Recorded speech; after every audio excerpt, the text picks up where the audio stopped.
On continue cette cérémonie avec le président du canton de Saint-Brieuve, Michel Leprêtre. Alors, parlez-nous un petit peu de votre territoire, cher monsieur.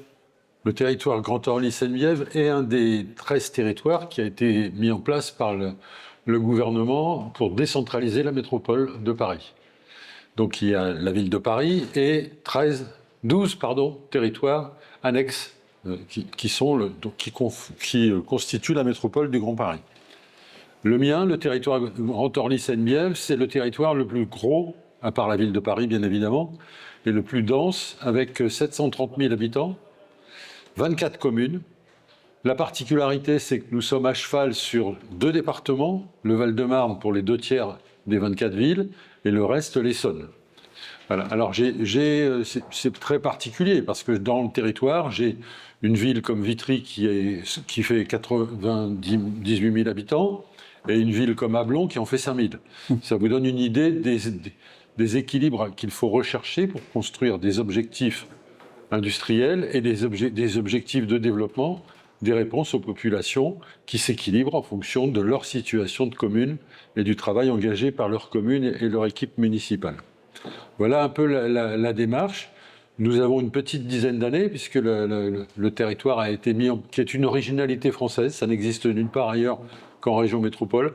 Le territoire a été créé en 2016, donc on est presque aux 10 ans. Et j'ai l'honneur de présider ce territoire depuis 10 ans, presque, avec l'objectif de créer les conditions pour s'attaquer aux problématiques que rencontrait le territoire. La problématique, la première, qui est identifiée depuis très longtemps, c'est la question du taux de chômage. Nous avons le taux de chômage le plus élevé en région métropole. Donc il faut créer les conditions pour redévelopper de l'emploi, et redévelopper de l'emploi à partir d'une situation que nous devons affronter collectivement. C'est le fait que nous sommes sur un territoire qui a été fortement désindustrialisé. Des grosses unités industrielles ont été fermées, ont été réduites, mais ça donne un résultat de taux de chômage très élevé. Donc il faut créer les conditions. Et la désindustrialisation, ça a aussi un avantage, c'est que ça libère du foncier, c'est que ça libère de la disponibilité foncière pour pouvoir créer autre chose et pouvoir reconquérir de la production industrielle, de l'activité économique plus généralement, pour se donner les moyens de répondre aux besoins de nos populations, notamment de recréer de l'emploi. Et petit à petit, nous créons les conditions de le faire. Dernière chose que je peux dire à ce stade, c'est que nous avons travaillé à devenir territoire d'industrie pour répondre à l'incitation gouvernementale, notamment celle du président de la République il y a maintenant une petite dizaine d'années, et territoire d'industrie pour lequel nous avons été validés une première fois, et une deuxième fois, nous venons d'être, il y a 1 an maintenant, nous avons été revalidés comme territoire d'industrie. Et nous utilisons à partir de là tous les potentiels pour accompagner les entreprises, le foncier bien évidemment, mais aussi les outils que l'État nous a donnés, les possibilités de financement. Un seul exemple, nous avons adhéré dans ce processus à territoire à Rebond d'Industrie, et le Rebond d'Industrie nous a permis de sauver 550 emplois dans plusieurs dizaines d'entreprises, avec lesquels on les a aidés à se redonner de la capacité de faire. Et nous avons créé les conditions. Et maintenant, nous travaillons à identifier des grands fonciers, des grands ténements fonciers, pour se donner la capacité de développer. Mais on ne va pas tout faire, parce que le territoire est très grand. On a choisi de travailler le long de la Seine, puisque nous avons beaucoup d'entreprises historiquement qui ont été installées sur le bord de Seine.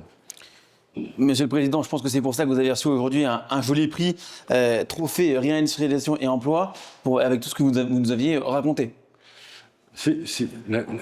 La démarche peut paraître un peu simpliste, mais on se dit qu'aujourd'hui, nous avons besoin de montrer que le foncier existe, de montrer qu'il y a pour tout le monde une obligation de réfléchir sur comment on réutilise ce foncier. Je vais prendre un seul exemple.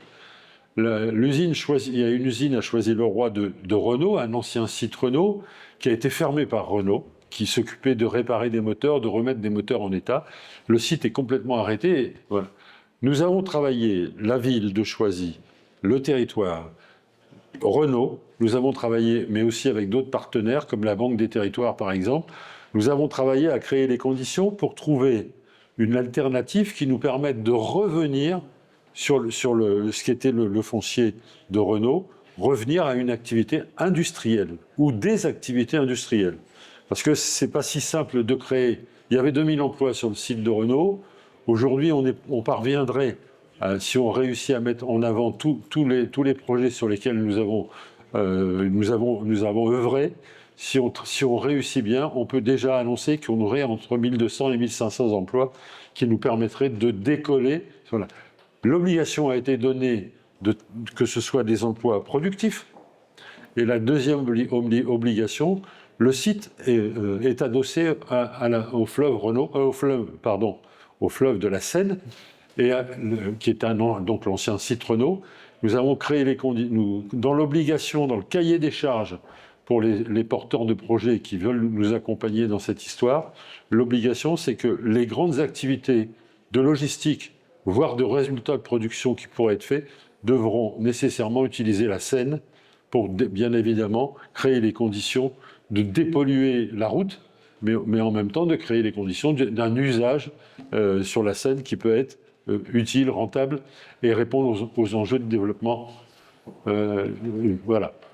Monsieur le Président, on sait pourquoi vous avez été primé du coup ce jour. Merci à vous et félicitations. Merci à vous.